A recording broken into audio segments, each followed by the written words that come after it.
baba. Sisi mpaka siku Mungu atakuya. Sasa wakati ule ambaye anakuwa na pesa nyingi anakuya kwa serikali.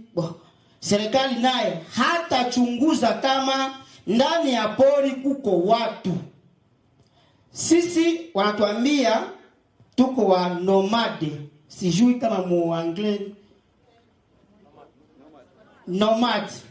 Alors, serikali yetu wakati wanajua hii ni pori ya Wambuti na Wambuti wanaishi hapo, anasema hawa watu kila saa wanahamaka, kisha wanaenda kule kukapita kule Kinshasa ama wapi, wanapatia yule ambaye anayekuwa na pesa nyingi ile nafasi bila kuwauliza nyinyi Wambuti ama nyinyi wakaaji ambaye mnaishi ndani ya ile pori.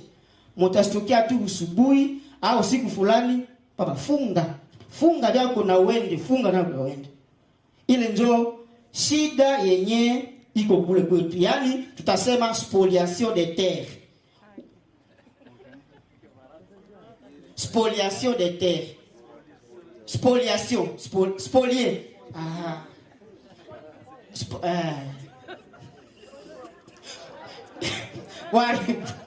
Bien, spolier ama envahir ama accaparement. Alors, wakati wana spolier ama wana zibiti, wana haribu hii nafasi, hapo kunakuwa degradation.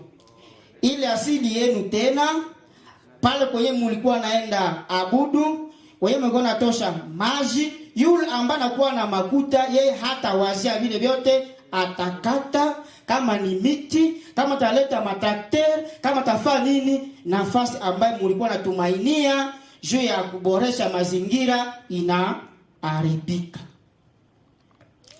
Ya pili, umashida juu ya degradation.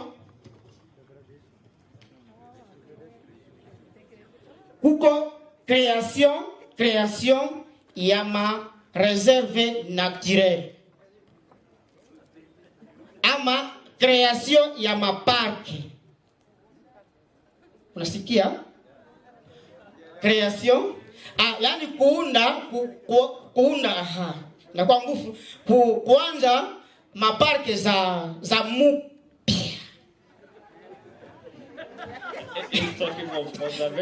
C'est compliqué. Alors, natasema hivi, tunafaa mfano hapo. Mimi niko mwalimu. Hapa kuko pori, si ndio? Kuko pori. Kisha watu wako hapa. Serikali itasema hii nafasi hata kama ni ya Wambuti, mimi naifanya ikuwe nini? Parke.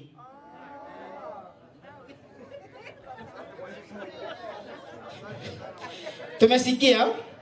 Yani création ya maparke ama ma réserve naturelle juu ya kuchunga nini? Nyama. Sasa serikali yetu haitaangalia kama pale kwenye banaunda ile parke hakuna watu. Kulikuwa nani? Kulikuwa watu. Kisha nyewe mulikuwa pale, anabambia mutoke. Na habata batarishia kwenye mutaenda fikie. Munabakia tu vile sawa sawa na ndege inaishi. Kitu kia tatu yenye inaacha kunakuwa degradation ndani ya Kongo yetu, zaidi mashariki. Kuko vikundi zinazomiliki silaha yenye inaacha sisi Wambuti hatuingie tena munini mupori. Kwa sababu ukaingia mule mupori hautatoka. Nilibambia chakula zetu tunatosha wapi? Mupori. Sasa we Mumbuti unatoka hapa uende kupori, utakuta ule mwenyiko na silaha na hautapata tena. Na ukashinda huko naendelea, manake weye uchunge tu wanakutosha nini? Pumuzi. Na ndio kwa maana tunasema kuko présence des groupes armés nationaux et étrangers. Kuko magrupe ama wanao miliki silaha watoto wa Kongo na wanaotoka nje ya nini ya Kongo, zaidi waliotoka Rwanda wanatutatiza sana. Sana kabisa. Alors, ingine tulisema leta nayo haitujali. Leta yetu ama serikali yetu haitujali. Namna gani? Kuko mamipango ambaye tunakamata pamoja na serikali yetu, lakini wakati tutakapo toka kidogo, serikali inakamata ingine mawazo. Kwa sababu gani? Kwa sababu sisi Wambuti hatuna kwanza pesa, na kama ulongo yangu ama pori yangu ama shamba langu tulikuwa na sambia na mtu fulani, yeye ataleta swate ile ngombe yake, mimi sitaleta, yeye ndio mwenye atapata nini? Atapata sheria, mimi ndio mwenye nilikuwa nini na sheria. Kwa sababu sina kitu, ndio kwa maana nitapoteza nini? Sheria yangu. Sasa kwa kuboresha ama mapiste de solution. Endelea. Unasikia? Unaelewa? Aendelee. Alors, hata sisi tunaongea Kiswahili leo na plot. Piste de solution, yani sisi tuko na kazi mbalimbali ambayo tunafanya ndani ya pori ambayo tulipata yenye wandugu walisema hapa.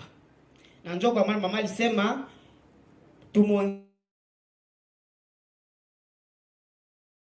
kazi mbalimbali ambayo tunafanya ndani ya pori.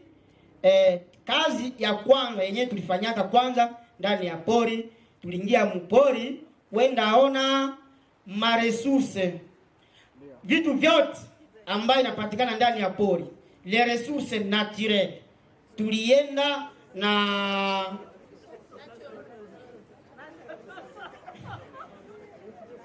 naturel, ressources naturelles ama natural si joa kinamie.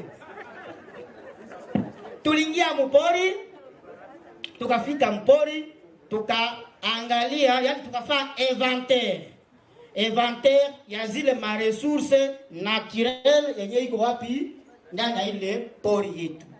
Wakati tulifika tukaona kuko nyama yenye haikukuwaka mbele.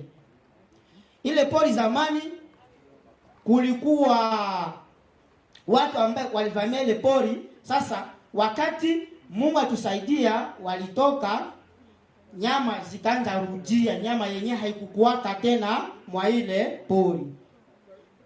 Tukaona kuko vidudu yenye zilianza onekana, kwa sababu tunakulaga pia vidudu.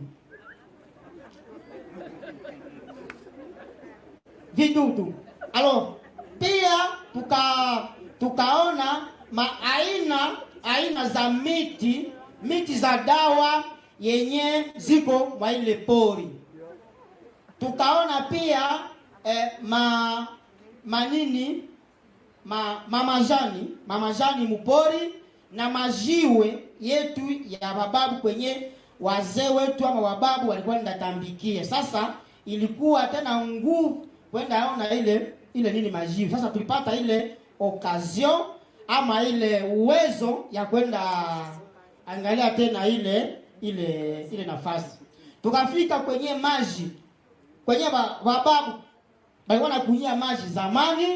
Il faut tunaidentifie pour que kesho watoto wetu, wagizi mama alisema hapa wa Burundi ile jana, kuko watoto wenye hajui kama iko kabila gani. Ninasema kuko watoto meme hata wenu hawajui kama iko kabila ya kutoka wapi. Unakosa kama ni Mmasai, unakosa kama ni nani, maji yeye iko tu katika. So nasema iko Masai, nasema mie nikuwe Masai. Na njoo kwa gizi mama alisema. Sasa sisi tunapenda ile nafasi yetu wakati kufanya inventaire. Tutapata resultat baada kupata resultat, tutafundisha watu kusema fazi fulani. Ukaenda pale utakuta muti fulani, ile muti inatunda magonjwa fulani, na mtoto anasema fazi fulani.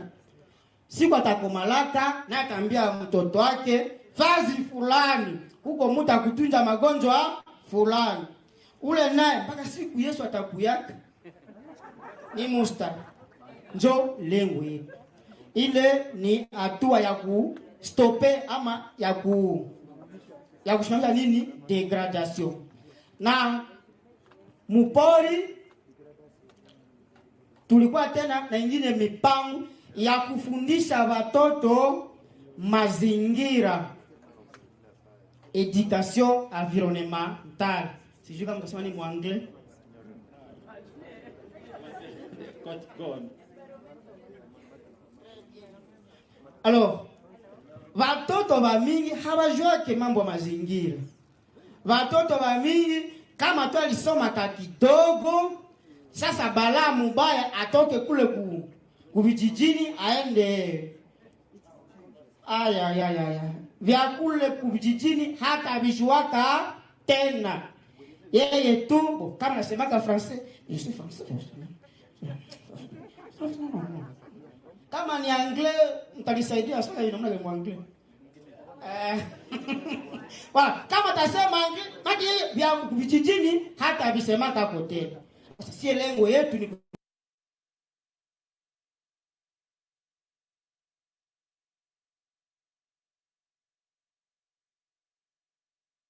kule kupori. Njo lengo yetu, kwa sababu tunapenda mazingira yetu ama pori yetu ichungwe, kusikuwa tena ile madegradation yenye ishakuwa. Na watu banye bantuletee ile madegradation, na sisi tunawafundisha namna gani banapaswa chunga nini mazingira. Tulikuwa na concours. Sijui kama muanglais iko namna gani concours. Kulikuwa mtihani. Mtihani tulifundisha watoto kwanza voilà competition. Tulibafundisha kwanza, baada kubafundisha tukawapitisha sasa kunini kumashindano ama competition. Mwenye aliweza, na maswali zote ilikuwa juu ya nini? Ya mazingira. Hatukongelea kitu kingine, ilikuwa juu ya nini? Ya mazingira. Mtoto wa kwanza mwenye aliweza, tulipata ule msaidizi akamkamata na akamsomesha. Na mama yake wakamuzia nguo, na mwalimu wake naye wakamuzia nguo, na masomo kwenye alikuwa anasomea bakawapatia nini? Machaki, buku na stilo kala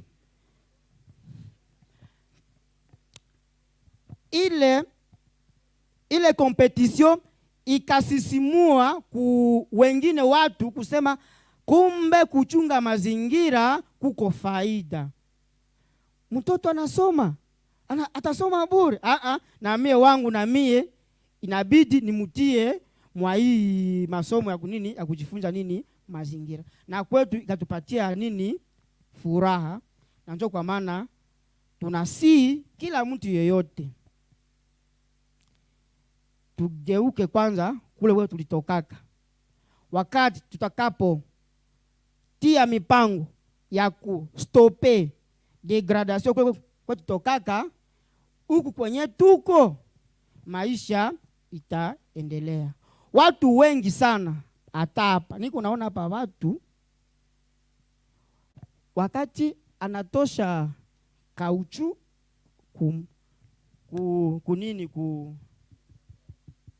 anatupa chini. Ninaangalia mimi nita mfuko kama yangu iko wapi. Nikasema sasa huyu anajua faida kuchunga mazingira. Ni swali yenye inatusi sote. Na ndio kwa maana tunawasi tuendelee kukumbuka namna gani tutachunga mazingira, na ukachunga vizuri, ule mtoto yako naye atachungaka vizuri. Asante. Thank you very much. Nafikiri from the discussion, some of them napata through instinct, others by by osmosis, others by implying. But he insisted on their indigenous education on conservation. Mpaka faya mmaliza where there was an exam and mtoto wa the forest dweller excelled. Unasikia? Because it is something in them. And he has finished by giving an example of throwing things anyhowly. So thank you very much. We understood kila kitu. Hata moya, tumejua moya ni nini. Asante. Now, I want to invite now our sister from Uganda, Elizabeth, to do also give us her perspective on the indigenous way of addressing issues of climate change, degradation, and drought. I know drought in Uganda is some small areas, but however, there's still drought in the northern parts where Karamoja and other people are. Thank you. Karibu. Welcome. Thank you, moderator. Elizabeth Katshabai. I want to thank Impact for organizing this. I want to thank also my colleagues from the Coalition of Pastoralist Civil Society Organization for inviting me. I come from a community. Most of you may be, because no one talks about it, not even in Uganda currently, but the Bahima are the traditional keepers of the Ankole Longhorn cow, and maybe why they don't talk, they are not referred to as pastoralists, is because there are many changes that have happened in these communities. And I want to first emphasize that pastoralism, as far as I understand it, really it's a very special kind of livelihood because it's a way of life. For example, in my community, if you are born a Muhima and you don't own cows, for sure you don't belong to this community anymore. So also during the COVID-19 lockdown, we were locked down for almost 2 years in Uganda. But our president always referred to livestock keeping as the real economy. Okay, one of the activities that he referred to as real economy because somehow we were not, disrupted as such. We continued grazing our cows because we had to feed people. We feed everyone who does not own cow because we have the milk, we have the meat. So there is a lot of degradation that has happened. In the cattle corridor of Uganda, where I come from the central part, but my parents were born in the far southwest of this country. So they migrated with like all pastoralists were doing at that time before the changes happened. And they produced me from the central part of the country. So I don't have any home in the southwestern part of the country, but my parents have some roots there.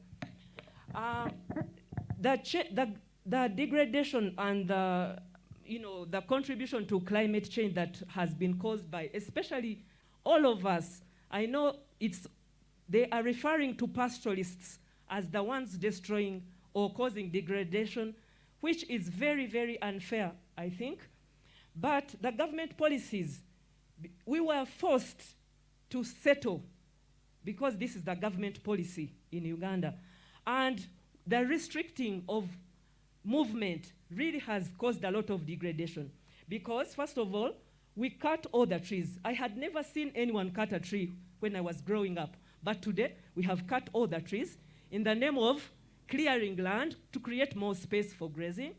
And also, there is this modernization of agriculture, which brought in the exotic breeds, because the government was saying, sit down, throw away all your indigenous breeds, take on this exotic breed because it will produce a lot of milk and you get a lot of money. However, this has led to a lot of destruction of the environment because for these animals to survive, we use a lot of chemicals, we use a lot of antibiotics, and with this,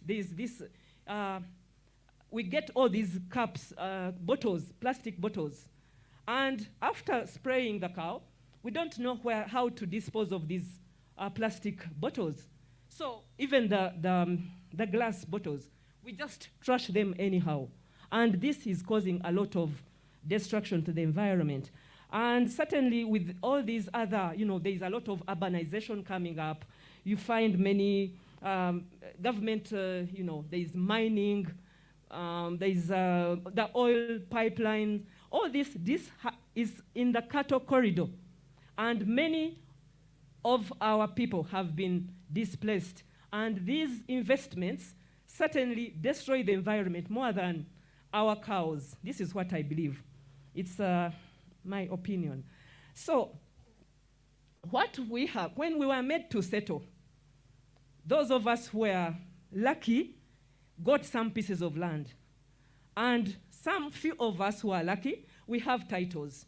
But there is a majority who don't own land. I don't know if they will ever own land.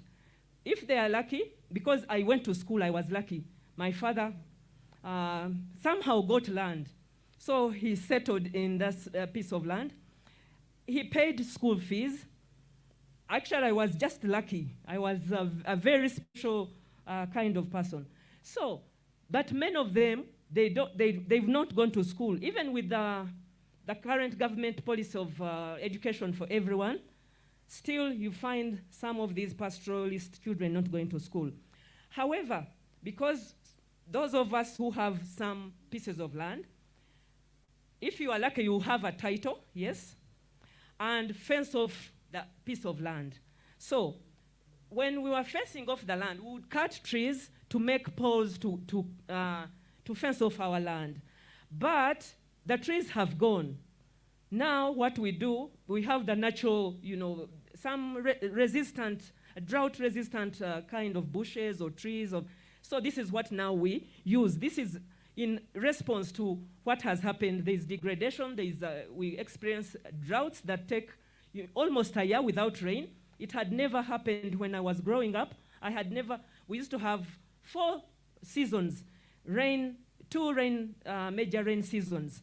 But today, you can't predict when it will be. You just find yourself with no water for, I don't know, maybe 8 months.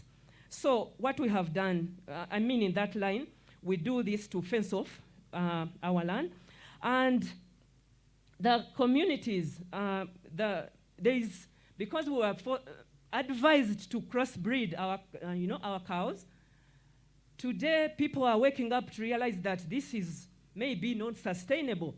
And most people are reviving the Ankole Longhorn cow. If you have some portion of big land, you keep those crossed for milk production, but you keep the indigenous Longhorn cow for sustainability, because during the dry seasons, maybe you lose more of the crosses than the indigenous breed. So this is somehow in response to the extreme dry seasons that we are experiencing. And also, this indigenous breed, some people have revived it as a tourist attraction. Some people have started, putting up a part of their land, put in the Ankole cow, maybe put up the traditional, kind of a village to show the culture that has gone, because it's really disappearing so fast. And so they are gaining some, income through tourism.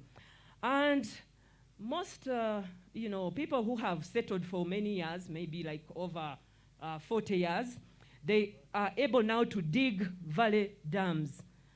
I'm sorry, I didn't ask. Mine is that she had requested, aliomba anaongea Kiingereza peke yake. I'm sorry, Please, she had requested for only English. That's why she's proceeding in English. So wale ambao wasiki Kiingereza mtawia radhi tu kwa sababu aliomba. So it was a complaint that they need some small Kiswahili. Oh, so I'm so sorry, I should have said this. I forgot to apologize for this.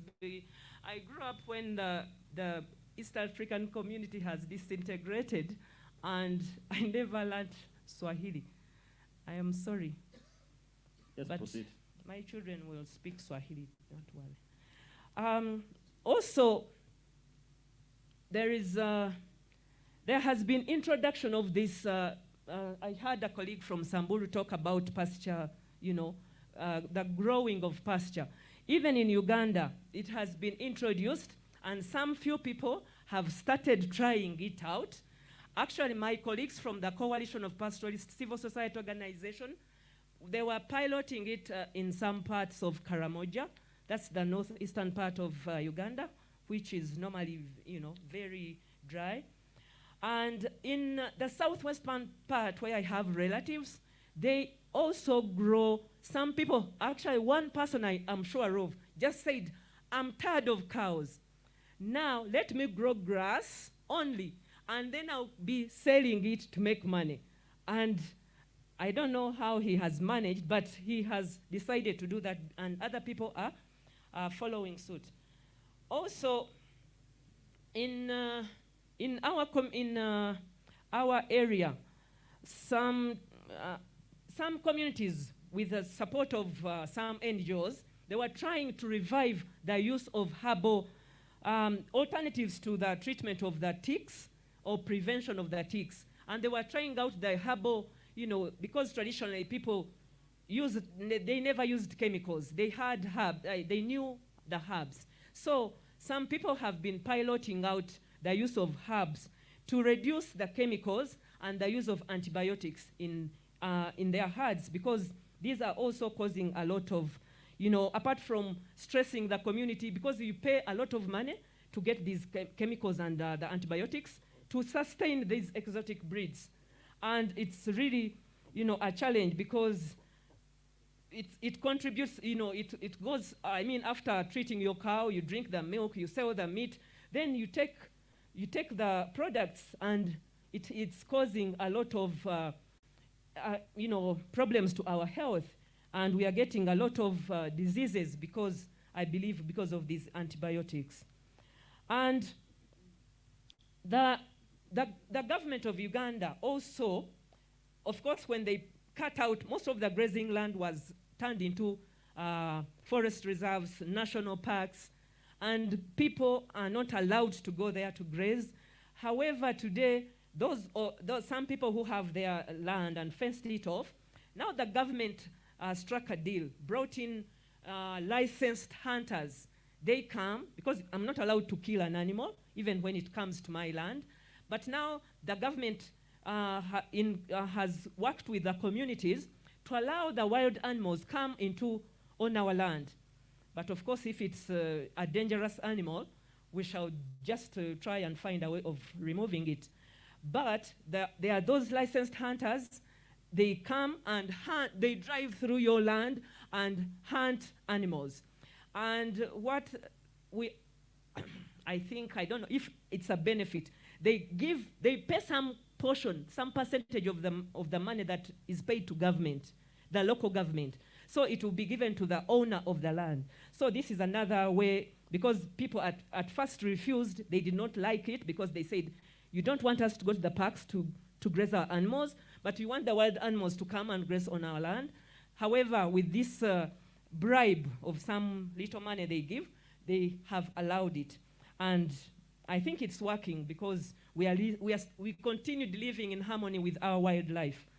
And also, there are changes, because we've taken our children to school, and when they go to school, some of them don't feel comfortable, like my colleague from Congo is saying. They are not comfortable to come back home and graze cows. So we have to find a way of encouraging them, because if they don't come, I don't know what will happen to my cows, for example, when I'm not there anymore. Maybe they will be taken somewhere by some other people. So we are trying to encourage the children, even when you finish school, you can come and own some cows.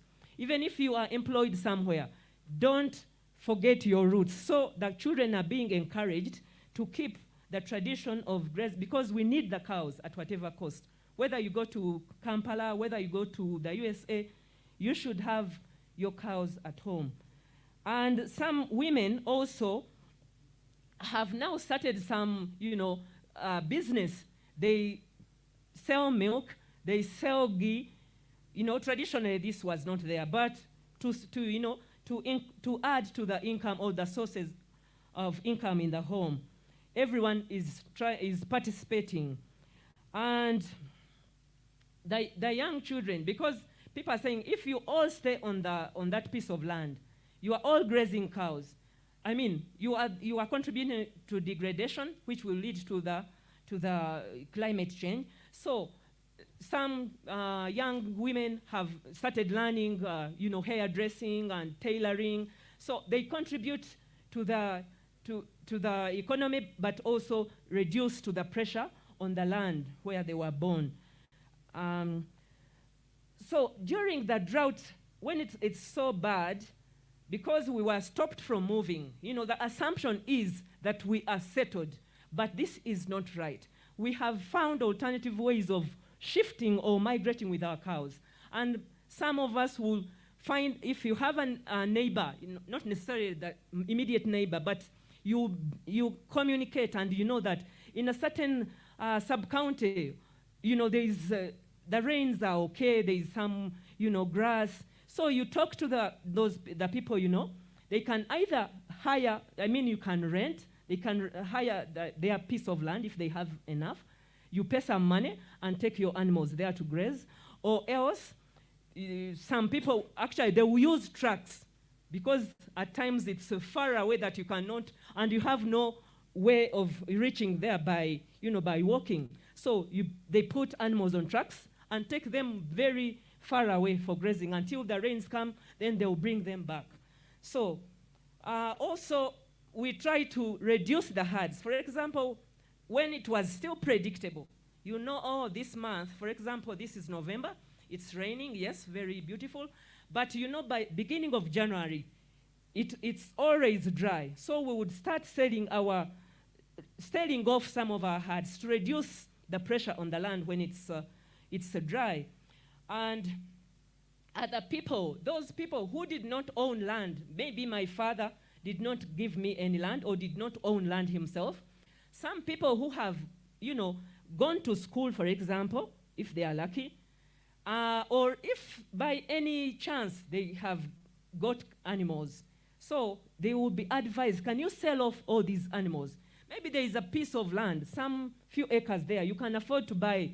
So you decide to sell off all your cows, but own some piece of land. And certainly with the social security, the Bahima would, I'm sure with all other pastoralists, they do the same. If you lose a cow, for example, your sister, your brother, your neighbor, they will all give you a cow. So if we want to be friends or to start a relationship, we can start from a cow that I'll give you. And so when you sell off all your cows, for example, it's very easy. Oh, he has done a great job. He has bought land. So people will give you cows, like a startup, and somehow you can continue living. The last part I want to say is that some of our youths, because of lack of employment, because if I have 4 sons, for example, 2 or 3 daughters, now they all complete school because I've taken my children to school, yes. I don't expect them all to come back and graze on maybe I'm a rich woman, I have 50 acres. They will all not fit on this 50 acres of land. So some of them go out if they are not employed. They may be lucky if he's a doctor, he will be doing some work with the patients. But those who have done some courses that are not really employable, so easily employable, they have gone to the Middle East. It's a very, very big challenge for all of us in my country because we think, okay, we are lucky they have gone there to do some work, to get some income. It has become part of, a way of life. If I don't get a job in Uganda, let me try America. Most people will not be lucky to go to America or UK. But there is this Middle East thing that has happened. And some of the pastoralist children have gone there. But we are sad to say that we are not happy about it, though. Thank you so much. Thank you very much. I'd given every person 5 minutes, but as honorable as they are, all these people who like they're politicians. They talk and like nobody's repeating another one. My brother, the last but not the least, Bwana Isako Salesa. I'm sure you've heard what they've said. Probably your point now will be half of them. However, I'll give you now the floor. If as gentlemen as Luke, can you do in 5 minutes? Then I give you the other session. You know that I'm not biased. You know that you are unfair to me, but I think that's the best thing to do now because nitaweza kosa hata wale watanisikiza. Hamjamboni wote? Wazee wamelala ama wako macho? Oh, great. Sasa wenzangu wamenirahisishia kazi kwa sababu wameongea mengi, na mimi nasisitiza tu point moja mbili ama naongeza point nusu. Vile communities, watu, jamii wanafanya ili kupunguza madhara ambayo yanatokana na kiangazi, hali ya hewa kubadilika ama upungufu wa rotuba. Kuna yale ambayo tumeyaongelea tangu jana hata wakati huu ambaye inajulikana katika tradition zetu. Na mimi sitaki kuongeza za modern. Na nitaongea juu ya pastoralist, wafugaji. Na tukisema wafugaji, unajua wale wanafuga kuku pia ni wafugaji, unaweza fuga sungura, lakini kwa akili yetu tukisema wafugaji, sisi tunaona ngombe, ngamia, mbuzi, sio? Sababu ni ya kwamba idadi wengi ya watu ambao ni wafugaji ni wale wa kuhamahama. Kwa hivyo yale nitaongea haswa inahusu wale ambao wanahamahama. So njia moja ya kupunguza madhara ya hii hali mbaya ya hewa ama ya kiangazi na the rest ni kuhama. Mahali ambapo hakuna malisho, wafugaji wanahama. Not because of conserving, not because of avoiding degradation sometimes, lakini ngombe lazima ipate malisho. Mbuzi lazima ipate malisho. So kama hii sehemu imekuwa degraded, watu huama mpaka labda inyeshe, nyasi imee, alafu ipate malisho mengi, alafu warudi tena. So strategy moja kwa wale ambao wafugaji ambao wanahamahama, strategy moja ni kuhama. Ya pili, mimi nafanya kazi katika shirika ambazo sio za serikali na nafanya kazi kule Marsabit. Sasa huko wafugaji wengi sasa wamejua ya kwamba kulingana na haya mabadiliko katika hali ya hewa, kuna mifugo zingine ambazo haziwezi fanya vizuri. They are vulnerable. Like cattle, haswa sehemu hizi za Chalbi is a desert for those people who have not been there. Na sasa wanapenda kufuga mbuzi ama ngamia. Huwezi leta ngombe hapa na utarajie ya kwamba utakuwa na wengi na utakuwa na maziwa ama mapato kutoka ngombe. So wazee wanasemanga ngombe sasa hawana ardhi. Kwa Kikiborana tunasema lola finkabani. Hawana ardhi. Inamaanisha where you graze this livestock, the cattle, I mean the land has been degraded. Kwa hivyo kama hutahama uende mahali pengine na familia yako, huwezi jaribu kufuga ngombe hapo. Instead utafuga ngamia ama mbuzi. Hiyo ni strategy nyingine. Alafu kiangazi hatuwezi zuia. It has been there over time. Hata kule Marekani pia kuna kiangazi. Lakini kile tunafanya ni upungufu wa madhara ambayo yanatokana na hii hali ya kiangazi. Because the way drought is affecting people in US and it is affecting the people in Isiolo or in Turkana is different. Sasa tunajua kila mtu tangu jana juzi tulikuwa tunasema ya kwamba tukiweka mifugo wengi ardhi itakuwa na pressure. Lazima ipunguzwe. Lakini kabla hatujapunguza, kuna maoni moja mbili tangu jana nilikuwa nataka kutoa lakini sikupata nafasi. Sasa ukiwa na ng'ombe 500 na pengine kuna policy vile imejadiliwa hapa ya kwamba tuweke policy ya kwamba idadi ya ng'ombe ama mbuzi iwe kiwango fulani. Ukipunguza kutoka 500 hadi 200, ile 300 utafanya nini? What is the strategy for? Watu labda unatarajia kwamba watu watauza, kwa sababu there is this fallacy ya kwamba wafugaji they take pride in keeping large herd. Maybe zamani ilikuwa hivyo, lakini saa hizi wasomi wangapi hapa ni wafugaji kama mimi? Yes. Do you keep your cows and goats for pride or for prestige? If you have to look for prestige, you look for it elsewhere. Lakini mimi sifanyi hivyo. Ile shida niko naye ni soko. Tukisema soko, we just say it as a statement, lakini lazima tuingie undani. Ndugu yangu mheshimiwa ameongea mambo ya linkage kwa market. Nataka kusisitiza point hii. Kwa mfano, wewe ni mfugaji ambaye anaishi kule Ileret. Ileret is over 500 kilometers from headquarter of Marsabit County. The next livestock market, if you are not in Ileret town but you are around there, ni Marsabit, 500 kilometers.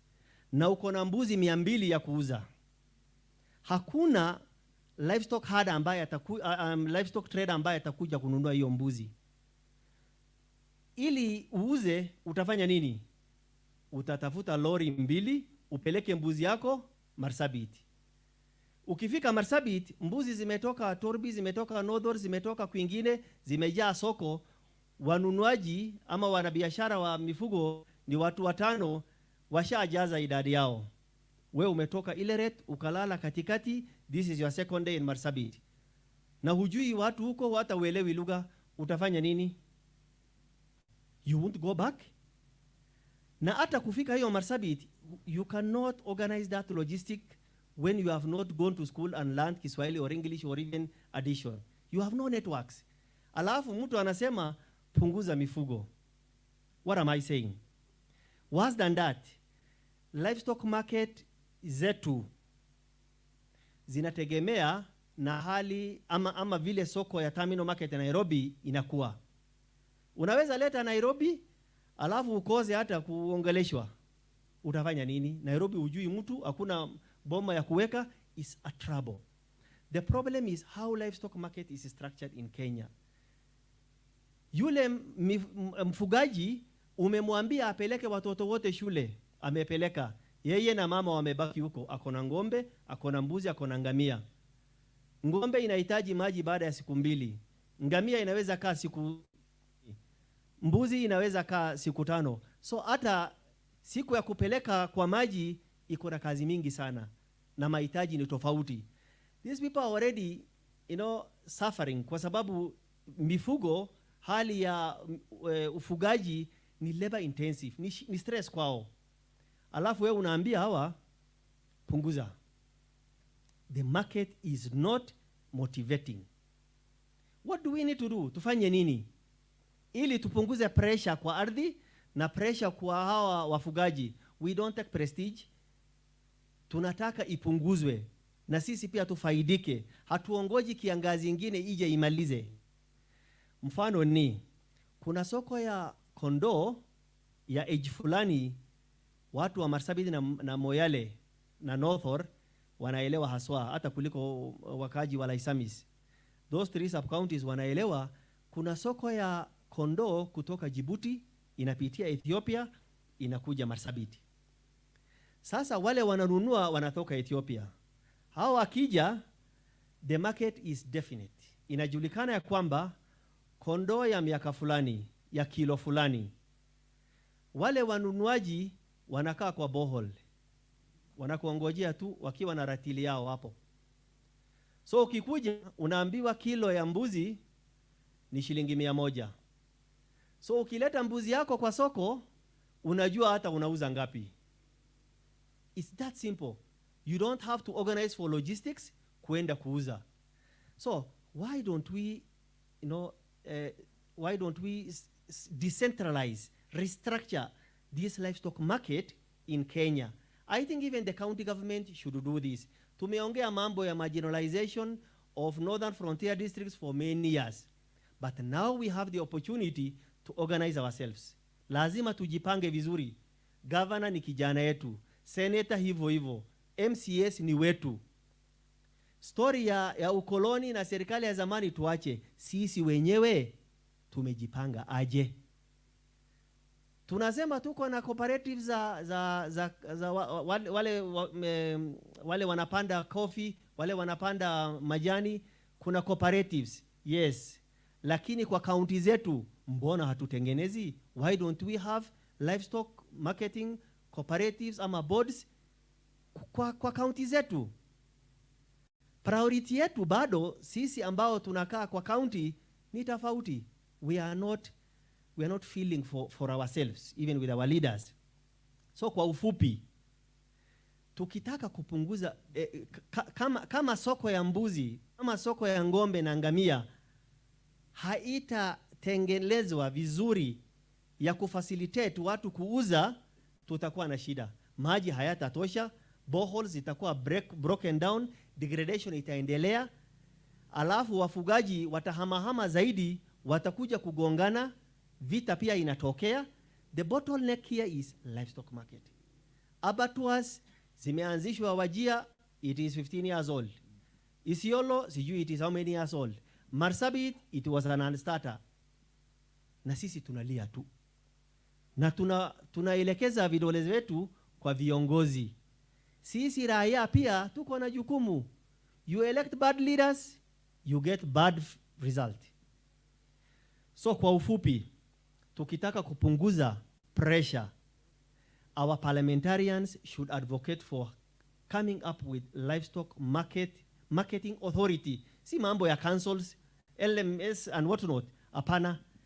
Tuwe na authority kama hii NDMA, and then it gets funded. Hivo, you don't tell people to punguza. Watu wako na motivation. Every watering day, utauza ngombe. Every watering day, utauza mbuzi.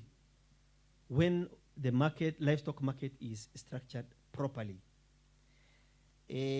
Nafikiri yale mengine wazee hapa wenzangu wameongea, na priorities zetu kwa county. The county government employs 500 or 1,000 clerks.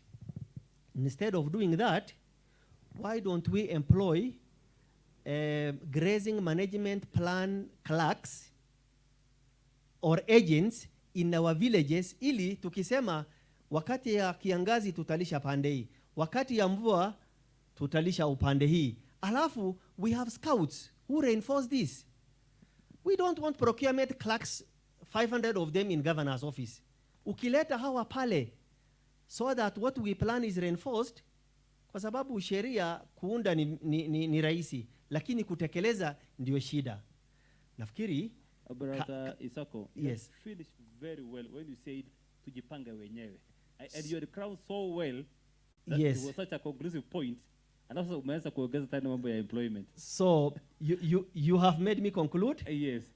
Technically, so I have concluded. Kwa hivyo kwa ufupi, sisi tujipange, tusiangalie huko nje, tuko na resources na tuko na power ambaye tumeletewa na constitution. Asante. Let's clap at this team, please. I didn't stop you, but you had come so well. Somebody was following conversation. That was the climax of the conversation. Ladies and gentlemen, these guys have done wonderful work. Brother Daktari Roba want to leave for another function. If there's any direct question to him, please, before he leaves, let me see that person. Any direct question to him, that somebody, yes, there's my sister there. Any person with a direct question to him, so we release him. There are two people. Can I give you 1 minute to ask a question before he leaves? Okay, my Habiba, yeah? If I got your name correctly. Please, microphone. We will continue for 15 minutes question. We give them another 10 minutes to wrap up. And then the other team are joining. They're actually done. So they are coming, taking your tea. So unless you don't want your tea, you can surrender to them. Go ahead. Yes, hamjambo. Naitwa Habiba Isaac from Marsabit, Moyale, Golbo. So I was representing a minority community, jamii ya Sakuye. Hata ukiangalia namba yetu sisi tuko wachache sana, ndio maana hata hatukuweza kupata kiti ya MCA, lakini bado tunalalamika tu, tuko na shida zetu. Sasa swali langu linaenda moja kwa moja kwa Dr. Hassan, ili labda aweze kutusaidia na ushauri ama aweze kupitisha ujumbe wetu. Na ujumbe niliotaka kupitisha ni hivi: huko kwetu kuna madini ya aina yoyote zile ambayo zinapatikana, na kuna ya dhahabu ambayo inachimbwa saa inaendelea, na kuna zingine zimejitokeza. Alafu hao watu wa national government, kuna investors ndio wanataka kuintervene.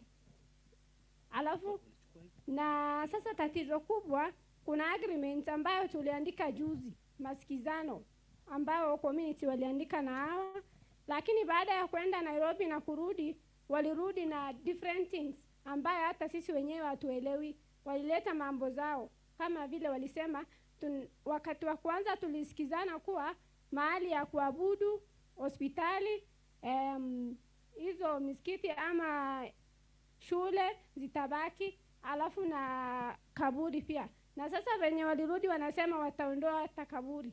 So tunaelekea wapi sisi? Alafu kuna hii shida.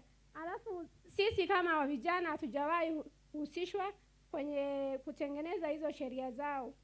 Na cha pili, kwa hiyo dhahabu ambao wanaichimba, kuna mambo ya aina nyingi ambayo zinaendelea huko.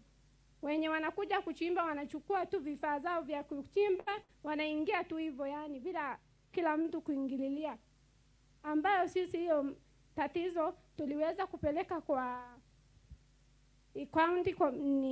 assistant county commissioner, ambaye alituambia mimi siwezi control kila mtu aingie labda achimbe, kwa sababu hii ni mambo ya community, walishaizoea siku nyingi na leo siwezi kucontrol. Alafu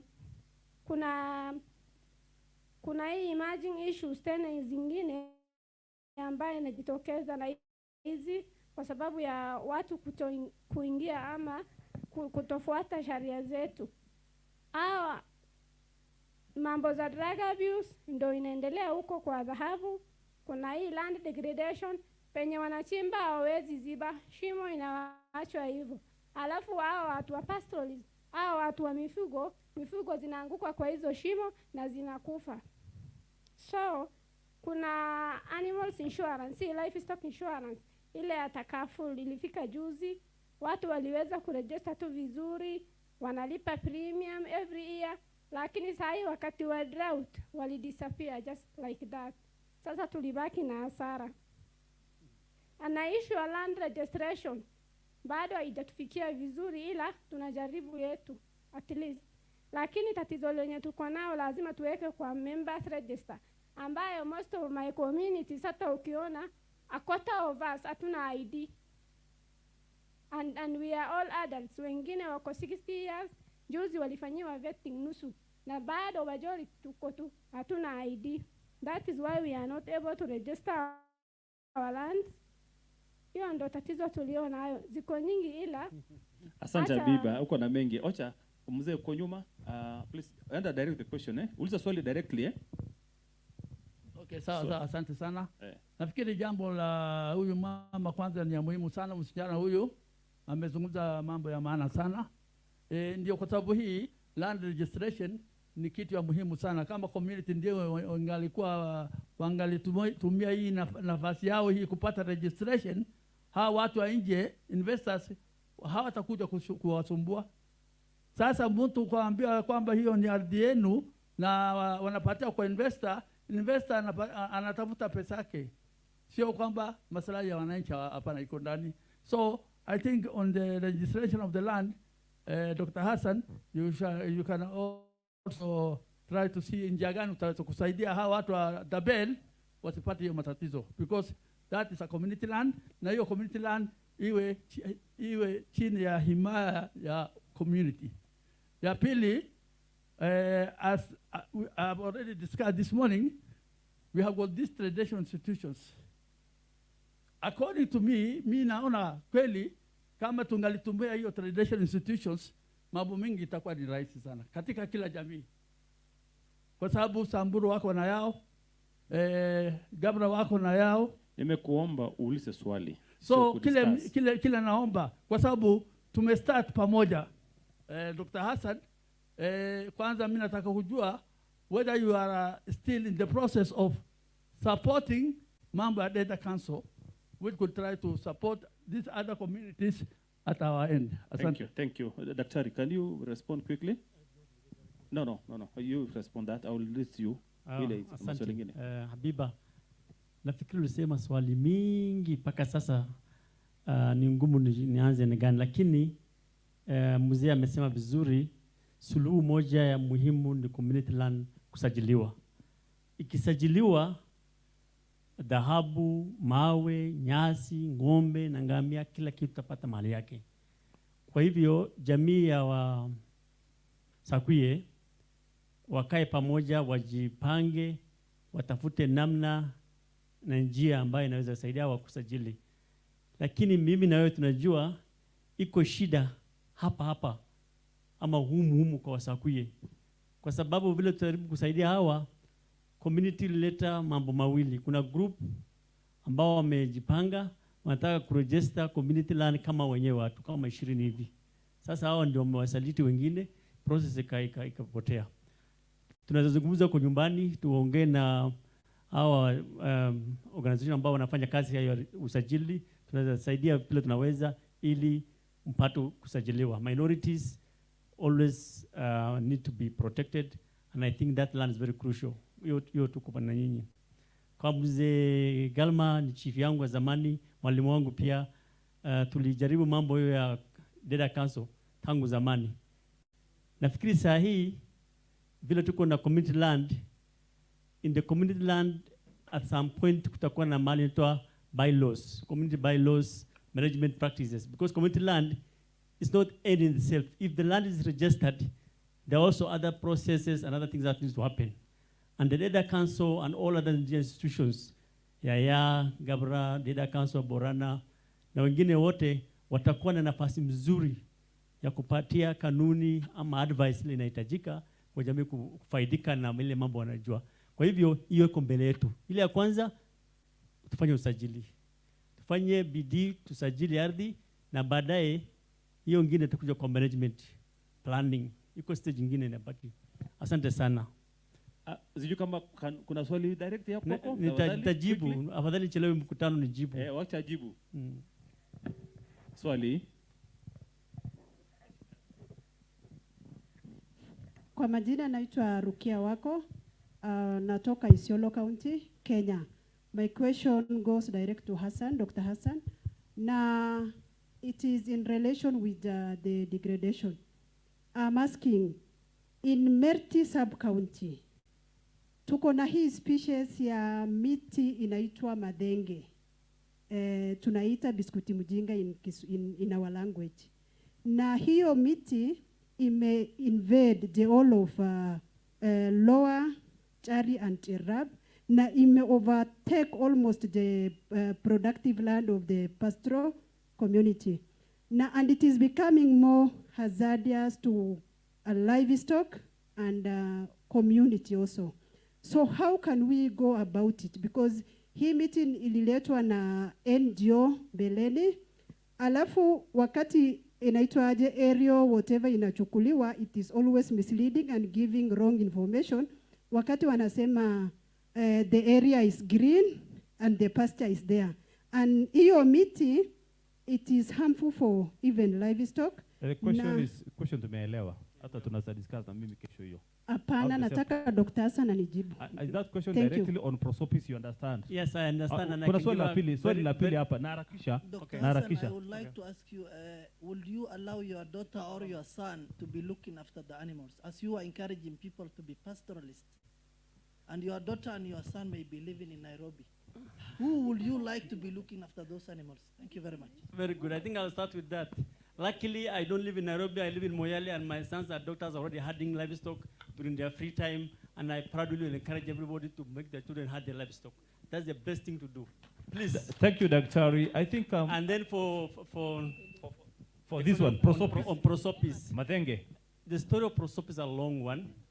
I think the people who have done history in Kenya are the ones who took a goat to the court in Nairobi. It's me who took It's the you goat. took the goat. It's me who took the goat. Yes, so that's why I'm asking her to see me. So see him, because they took a goat as an evidence of effect of Prosopis to court Nairobi, and some decisions were made. But generally in the whole country, Prosopis is a mess. And some communities have come up with a very innovative way of controlling it, including charcoal burning. But again, we need to again seek our own indigenous way of controlling it, including burning. If in this country we allow burning as a way of managing rangeland, it's one solution that can solve some of these invasive species. Unfortunately, we're not managing the range because the government is supposed to manage, but the government does not have any role now, even knowing the extent of invasion of invasive species. So this is a big problem for everybody, and actually the whole region of northern Kenya, Tana River, is now affected by Prosopis. It's going to be a big catastrophe. We need to have a solution. I don't have silver bullet for that, but I think we need to discuss that. Thank you very much. Thank you. I'll be available for that question, side event. Yes, now, he's expert on Prosopis. I want to give 3 people on this side, 3 people on that side, and that will be my end of the story. So am I excused? Can I leave? You are now free. Okay. So there's a lady there who had requested me. When you are looking behind her, you are the one I'm asking. You are the first one, okay? There's this gentleman here with a shuka. We had given a chance earlier, and this guy here. Those are 3 people. I want 3 people this side. If they are not here, I'll go back. I say this side, 3 people. There's only 1, so 2 more chances here. So there's a lady there behind. Huyo nywele mrefu. So najiona na hiyo mzee mwenye ametoboa masikio. Simekuwa wili. That's my end of my story. Please ask the questions as per the order I've given you. Me, I'm a lecturer and I go by time. If you waste my time, I'll move the next person with no apology. Now, who did I give the first chance? That lady. Asante. Wewe ndio wa mwisho. Asante kunipatia neno. Nikizani jana wakati nilikuwa nikizungumza na kufatana na yeye kaka anatoka kuongea. Yenyewe nataka ongezea kama vile pendekezo mbele ya wakubwa wa maserikali. Hapana serikali moja. Serikali za nchi ya East. Go to the question please. Not story. Go to the question. Sisikie baba yangu. Ya nchi ya East. Story ya Moi. Sitahadisia. Okay, sawa. Ningelipendelea hii serikali ya nchi ya East haiko moja. Inaweza kuwa 10 wala 15 wala 9 sijui.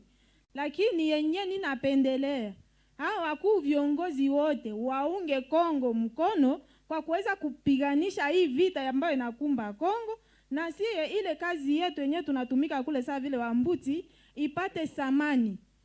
Tunalemewa vile sababu Kongo inakuwa saa vile iko yenyewe kati ya vita, ijapokuwa wandugu na marafiki wa jirani wako na wananyamaza kimya.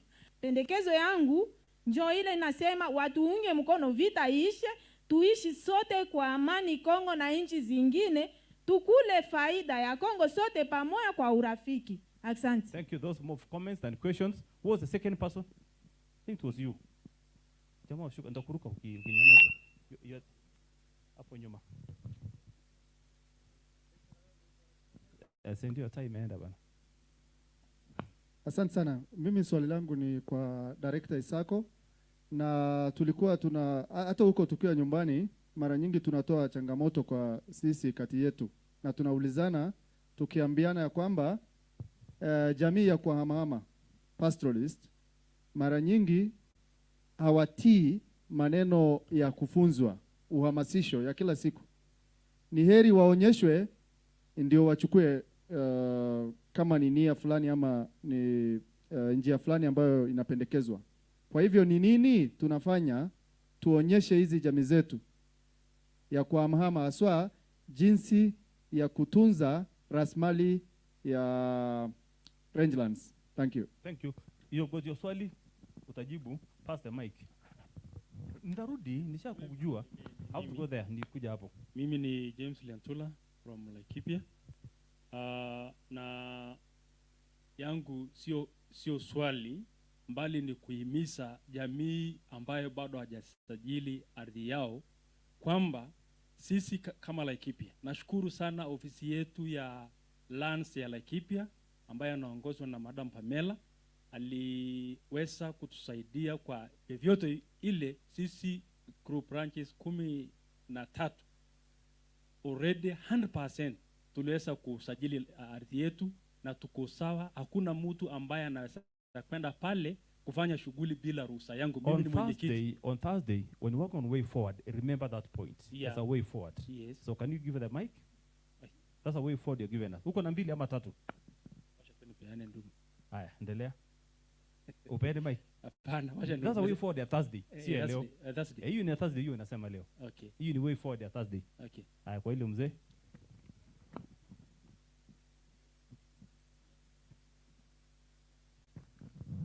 But remember, yuko na nafasi yako, utasema hiyo. Mi naitwa Jarso kutoka Isiolo. Mi nilikuwa nataka nijue pastoralist tangu juzi. Unauliza nani huko? Can you take a swali mheshimiwa? Chukua hiyo swali. Tangu jana na juzi na leo sijaona speaker yote anaongea juu ya pastoralist. Wenyewe wanasumbuana. Watu wanasema tunabanga mambo ya degradation, vile tutalisha mifugo. Hao wenyewe wamekuwa tako kwa wezao. Sasa ni njia gani hii for kama hii saidie pastoralists wenyewe kwa wenyewe wanaangamishana? Sakati unaenda kulisha mahali iko nyasi wakati ya ukame, wenyewe wanapigana na rudi kila moja nyasi na baki. Wakati wanaenda kwa maji wenyewe wanapigana, alafu hiyo vita natokea kila moja ili abana ile anaweza kukula ama kunywa hiyo maji, wanatoroka vigo wao nakufa. Kwa hii summit kama hii, njia gani inasaidiwa hii watu wasipigane wenyewe kwa wenyewe? Mali hakuna salama, hakuna maendeleo. Mali hakuna salama, hakuna mambo vile hata tunaweza ungana tupiganie haki ya ardhi, assessment kwa ardhi. Mapresident wengine ni pastoralists. Mimi nafikiri wale wanaangamisha wananchi vile nchi zingine wanalalamika.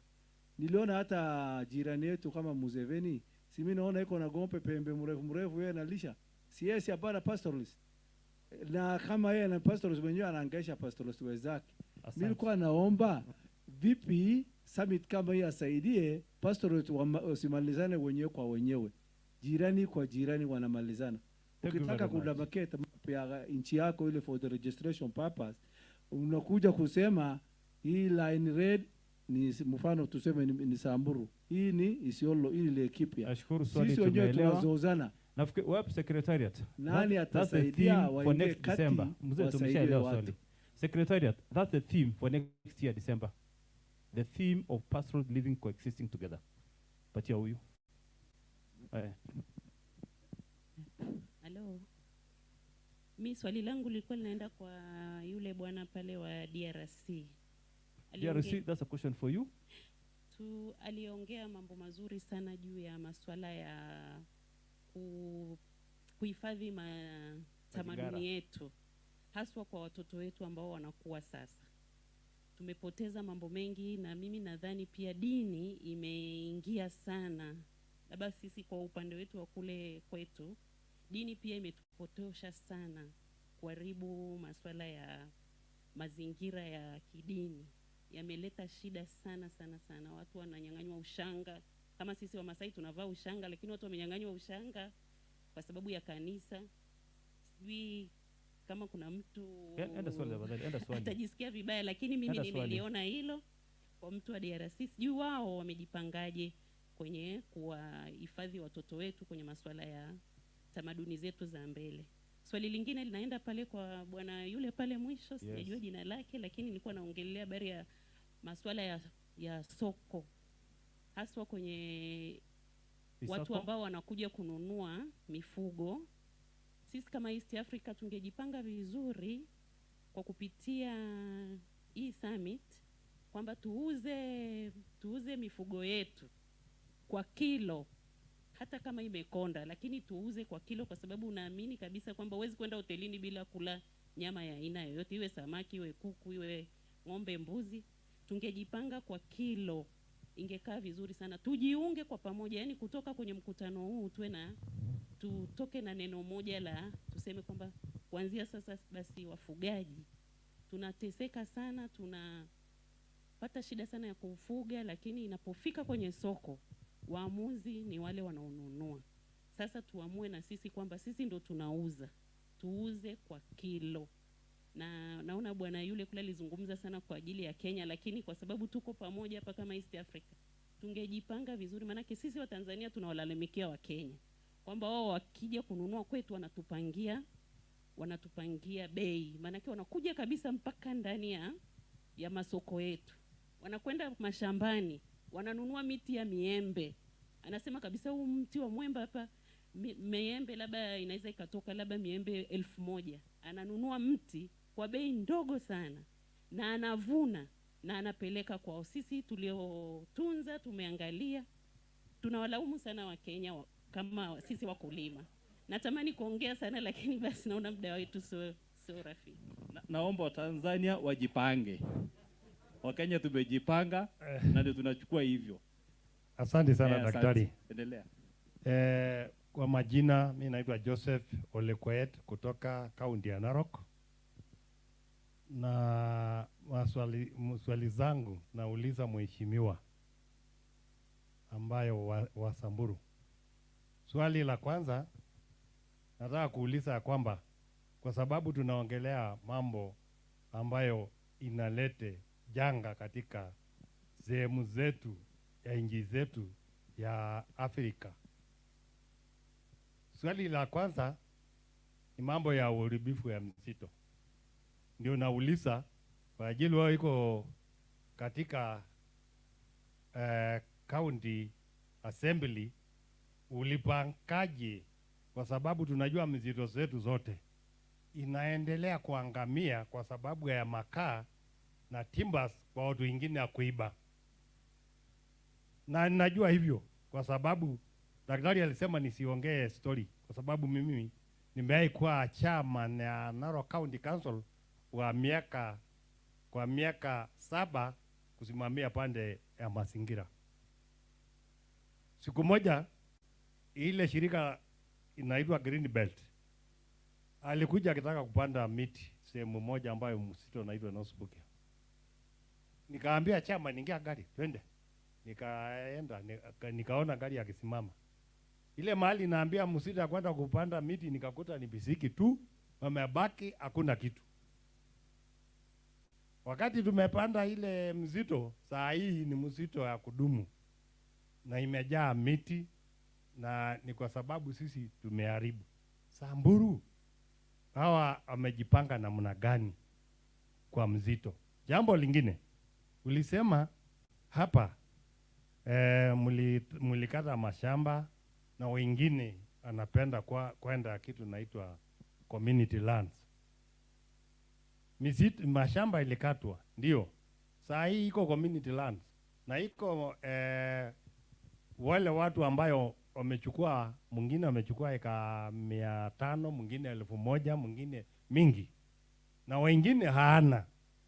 Kama hujakatia watu mashamba kila mtu apate equally, hao watu watakaa namna gani?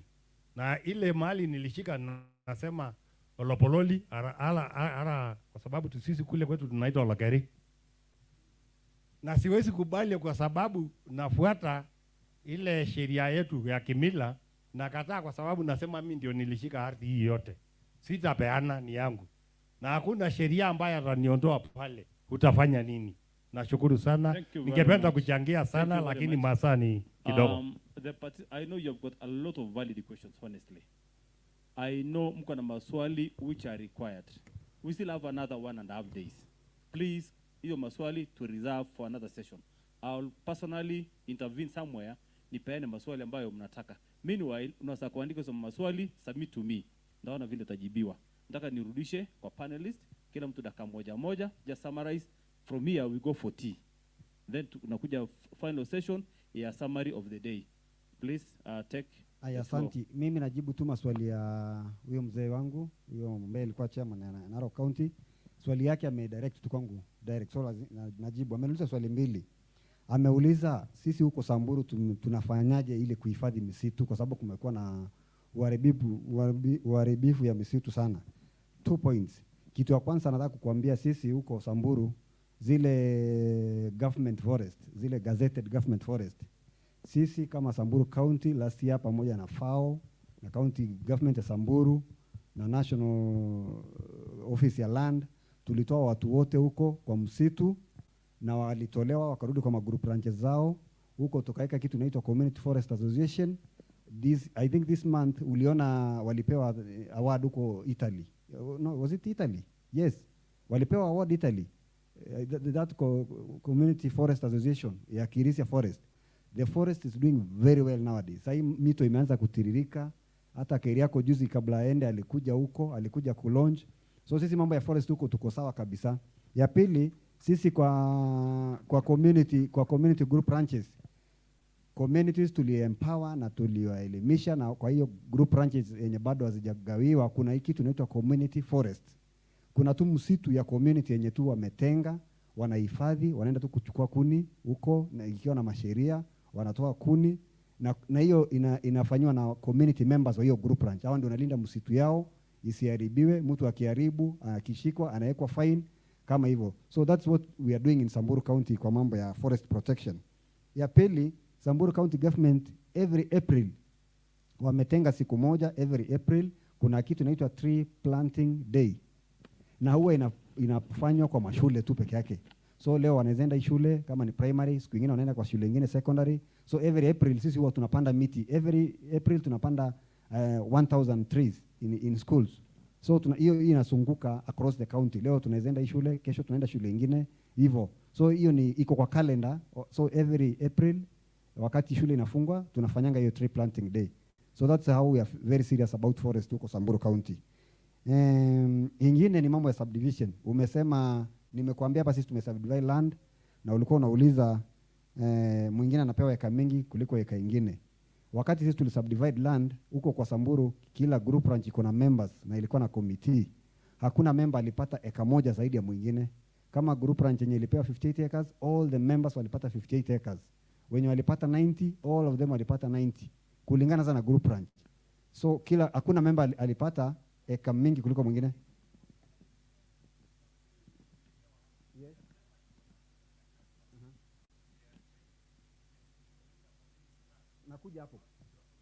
Nakuja hapo. Sasa kwa ile group ranches kila mtu alipata eka sawa na mwingine. Kwa hii community land unastahili kuelewa ya kwamba kwa community land kuna constitution ambayo ni sheria moja, ama ni one of the things yenye inatakikana ndio ufanye nini ukuwe registered. So kuna kitu inaitwa land use planning.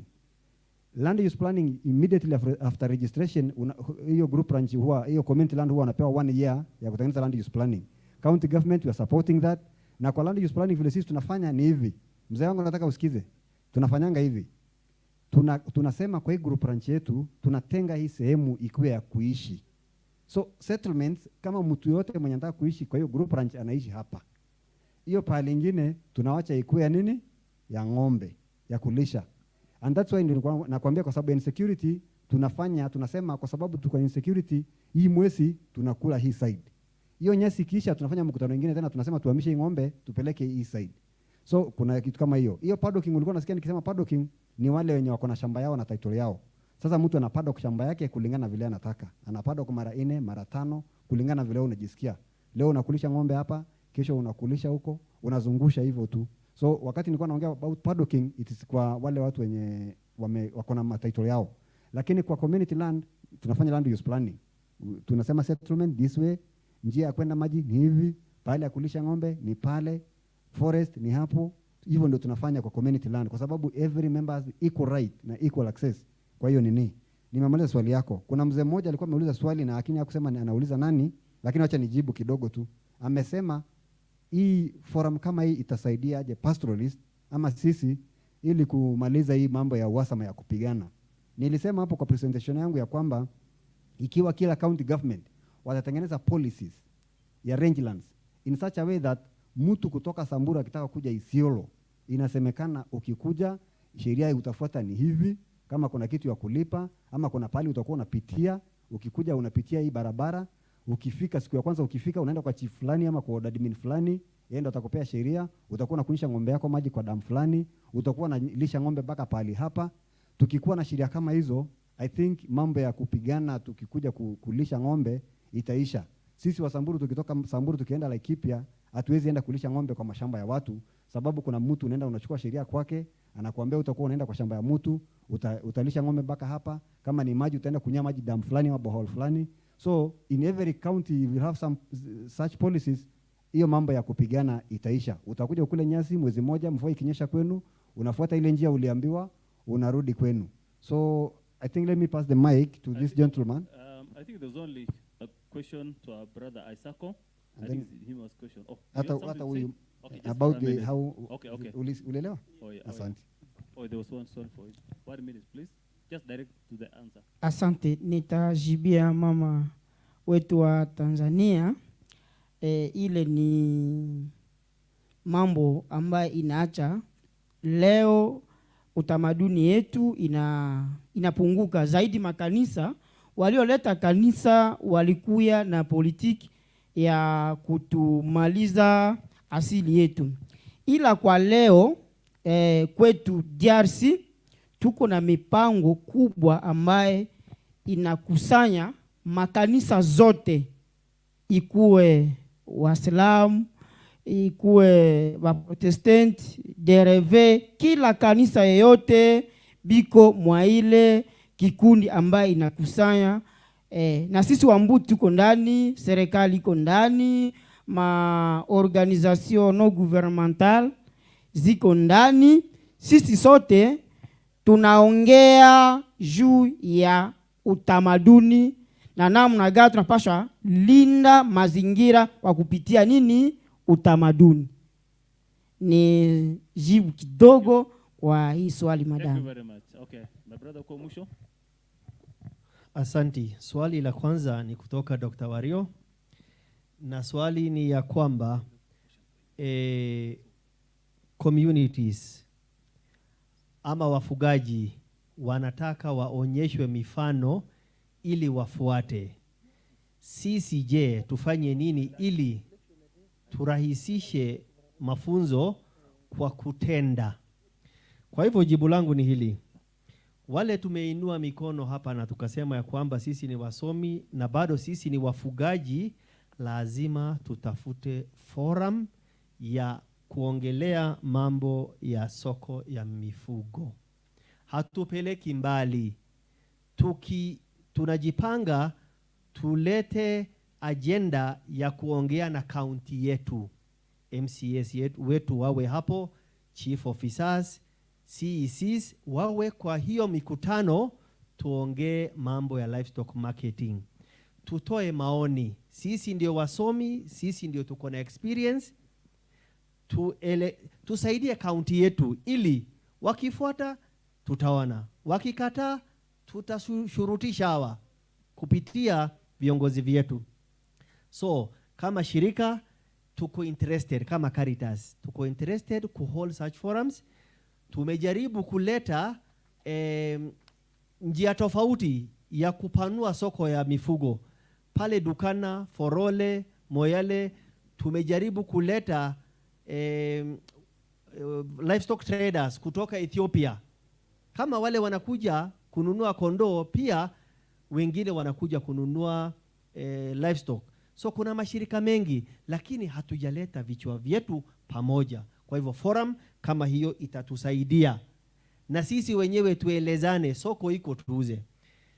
Swali la pili, mama kutoka Tanzania aliuliza kama East African Community pengine kupitia IALA kama tutakubaliana katika hii summit ya kwamba mifugo tutauza kupitia kilo. Nafikiri hiyo ni maoni moja mzuri, lakini kabla hatujafikia hapo, tuko na shida na attitude ya serikali zetu. Just one example, I don't want to take long. Tuko na shamba la majani hapa, alafu factory ya hiyo majani ingefaa kuwa wapi? Hapo karibu, sio? Look at us. Half of Kenya North The only main activity we do is livestock rearing. Kulima ni chache, 90% almost. The only meat processing factory in Kenya iko wapi? So, unalima majani hapa, factory unapeleka Lodwar. What logic is that? That already tells you something. Kwa hivyo, sisi lazima tuongee, tubadilishe vitu kutoka kaunti yetu mali iko karibu. Kama factory hiyo itabaki huko, tuko na pesa kutoka national government.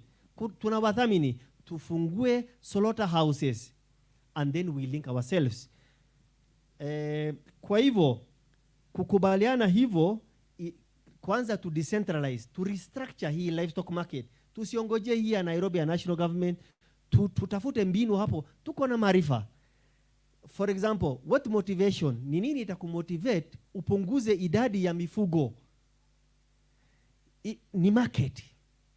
Si linkage peke yake, lazima it has to be convenient for you kama mfugaji. Wale ambao wakati soko ya avocado ilitokea Korea, China huko, watu walielezwa kuna soko inahitajika avocado kiasi fulani. Kata hizi miti ama panda katika hii shamba lako zinakaa tu hivi, panda avocado. Watu wanapanda, soko iko tayari, wanaelekezwa. So hiyo ndio motivation. So before we even go about the prices, lazima, na hii shida labda iko Tanzania, iko Uganda, iko kila mahali, kwa county zetu, kwa districts zetu, professionals ambao tusitoroke ufugaji. That is our inherent traditional livelihood system. We need to improve it. Thank you. Thank you very much. Let's give these guys final round of applause. We are done, and I sincerely thank you for presentation. You know, like this session was very interesting, and people had many two things. Please, Mzee Yegon, nafasi tumemaliza. Nimesema tutakuwa na kikao wengine kesho na kesho kutwa. Nimeulizwa kuwa I guess you're free to take back your seats. Ile timu wako nje watakuja hapa ndani ndio tumalize pamoja, tupewe summary of the day business. Tumebadilisha.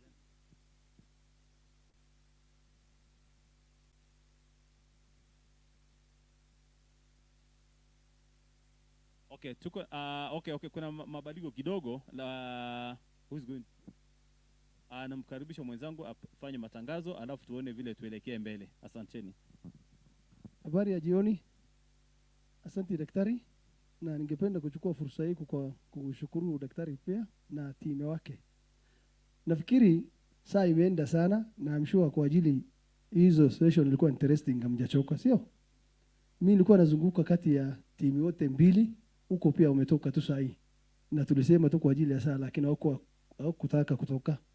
Na ukiangalia kwa program ya leo tujamaliza. Kwa program imeandikwa kwamba ile timu pia wakirudi sisi pia tuna report, wao pia wana report. Lakini kwa ajili ya saa tunaonelea hiyo tutafanya kesho asubuhi. Hiyo ni sawa? Tufanye hiyo kesho asubuhi reporting, na reflection ya mkutano wa leo pia tutafanya kesho asubuhi. Lakini hiyo yawezekana kama sisi tutakuja na wakati. Ukiangalia program vizuri, leo asubuhi tulikuwa tuanze saa 3. Na saa 3 tulikuwa tuanze saa 3. Na ukiangalia ile wakati tulianza ni saa 4 tulianza. Tunapoteza saa asubuhi, ndio saa jioni pia naenda hivyo. So tafadhalini kesho by saa 3 tutaanza. Hiyo ni sawa? Lingine kuhusu ya kukaa hapa, nafikiri wenye wako na nyumba hapa wako nao, mambo na chakula pia mtafanyia tu kama jana. System ni ile ile, wale wengine wamebreka wako kunywa chai, na nyinyi pia tubreka alafu tukunywe chai tuende tupumzike.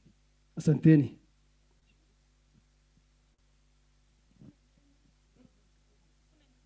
Kuna watu wako kuuliza entertainment. Entertainment itakuweko, tukutane hapa saa 1. Sawa sawa? Haya.